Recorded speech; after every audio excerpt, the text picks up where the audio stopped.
নিউজকে প্রেস্টানকে গত 2018 সালে আমি নির্বাচনে নারায়ণগঞ্জ 4 আসনে প্রতিদ্বন্দ্বিতা করেছিলাম, কিন্তু তখনও যে দিনের ভোট রাত্রে হয়েছে।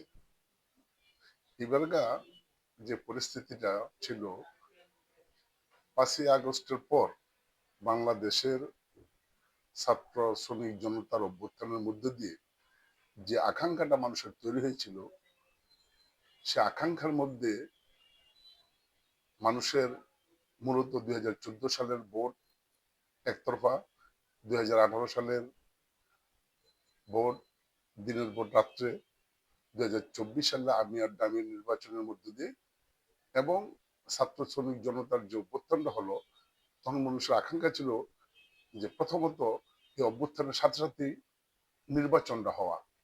কিন্তু নির্বাচনটা না হওয়ার কারণে যে আকাঙ্ক্ষা নিয়ে এই অভ্যুত্থানটা হলো, ধীরে ধীরে সেই আকাঙ্ক্ষাটা মার খেতে শুরু করলো। এখন বর্তমানে তারপরও এই 12ই ফেব্রুয়ারি 2026 যে নির্বাচনের তারিখ ঘোষণা করছে, এটা অনেক সো লেট হয়ে গেছে। তারপরে নির্বাচন আমরা মনে করি যে একটা নির্বাচন হওয়া প্রয়োজন।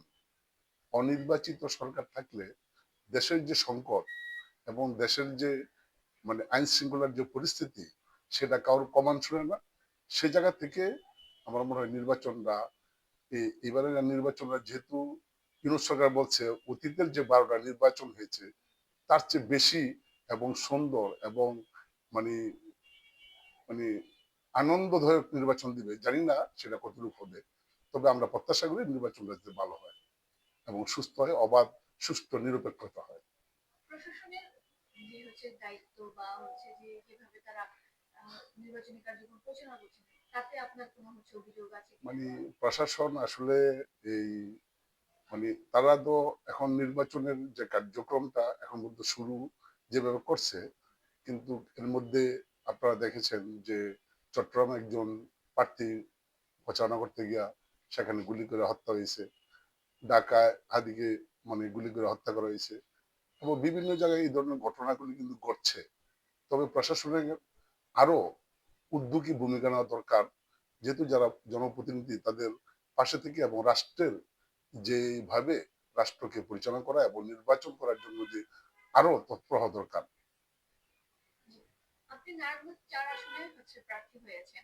এই আসনটি আমরা জানি যে এই এলাকাটি শিল্প বাণিজ্যের জন্য সবচেয়ে বেশি বিখ্যাত, এবং এই আসনে আপনার যে প্রতিদ্বন্দ্বী প্রার্থীরা রয়েছেন তাদের মধ্যে বিএনপির একাধিক নেতা রয়েছেন যারা প্রচলিত ভাষায় হেভিওয়েট প্রার্থী, প্রভাবশালী নেতা।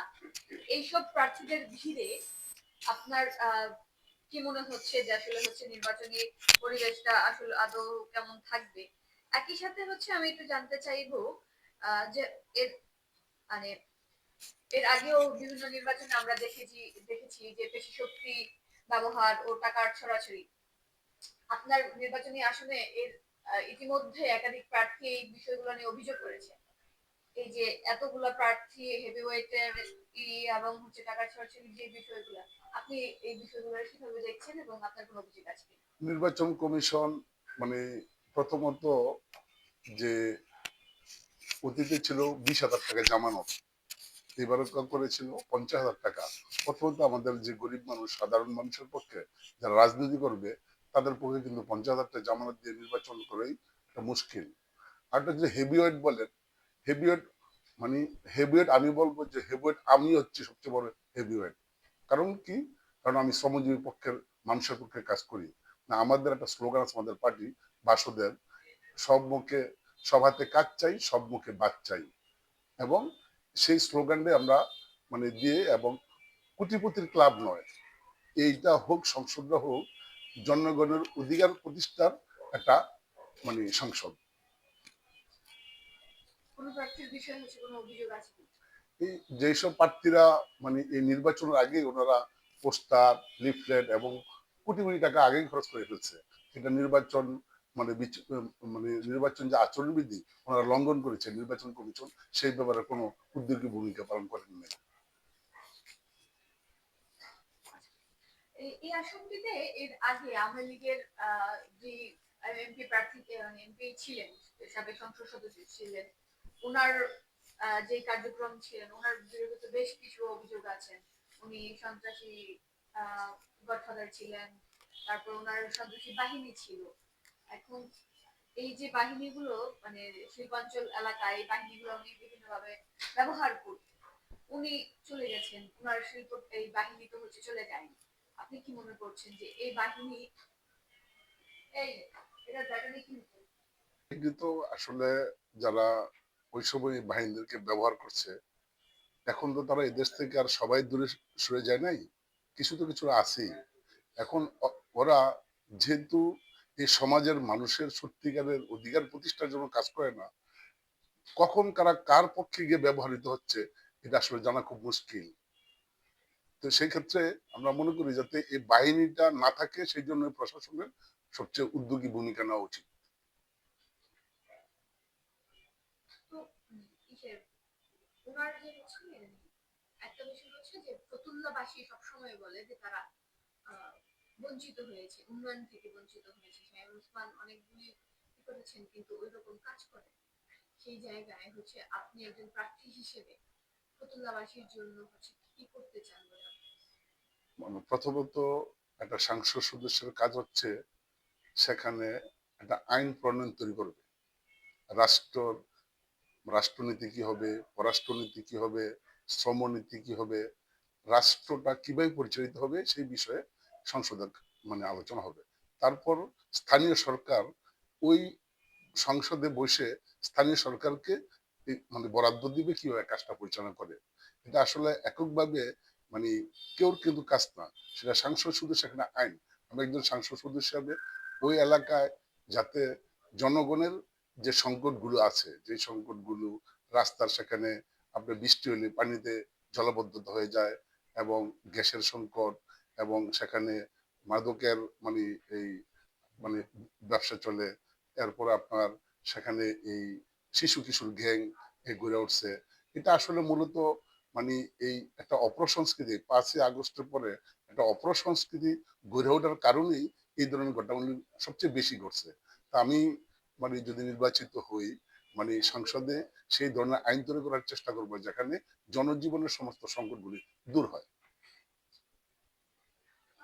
বিভিন্ন নির্বাচনী ফলাফলের পরিসংখ্যান বলছে এই আসনটিতে শুধু আওয়ামী লীগের 37% মানে 37% ভোট হয়েছে।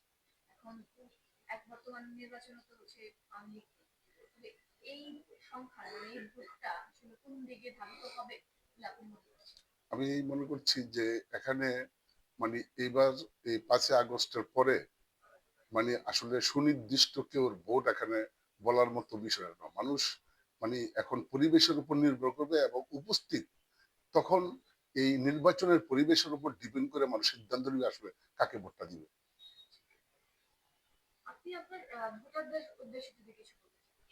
মানে আমি আমার ভোটারের উদ্দেশ্যে বলবো যে পেশি শক্তি, দুর্নীতিবাজ, লুটপাটকারী, যারা দেশের টাকা বিদেশে পাচার করছে, মানে এবং যারা এই শ্রমজীবী মানুষের মানে শোষণ লুণ্ঠন করে এদেশের শ্রমজীবী মানুষকে মানে সেখানে তাদেরকে প্রায় 12 কোটি মানুষ এখানে মানে খুব কঠিন অবস্থায় জীবন কাটাচ্ছে, মানে সেই জায়গা থেকে মানে এমন প্রার্থীকে তার বিবেক বিবেচনাকে দীর্ঘ এই যে 12টা নির্বাচন হয়েছে, তারা নির্বাচনে ভোট দিয়েছে, মানে আমি প্রত্যাশা করব এবং আমার ভোটারদের কাছে আমি বলবো আপনাদের বিবেকের কাছে প্রশ্ন, এবং অতীতের ন্যায় না হয়ে যাতে যারা সত্যিকার অর্থে মানুষের পক্ষে কাজ করে তাদেরকে ভোট দেওয়ার জন্য আমি তাদের বিবেকের কাছে এই জায়গাটা রেখে যাব। এবং অবশ্যই তারা বিবেককে জাগ্রত করবে, কারণ 5ই আগস্টের যে প্রত্যাশিত যে মানুষের আকাঙ্ক্ষাটা তৈরি ছিল সেটা যাতে জাগরণ হয়, তাইলে সত্যিকার অর্থে মানুষের আকাঙ্ক্ষাটা পূর্ণ হবে। Thank you. থ্যাংক ইউ আপনাকে।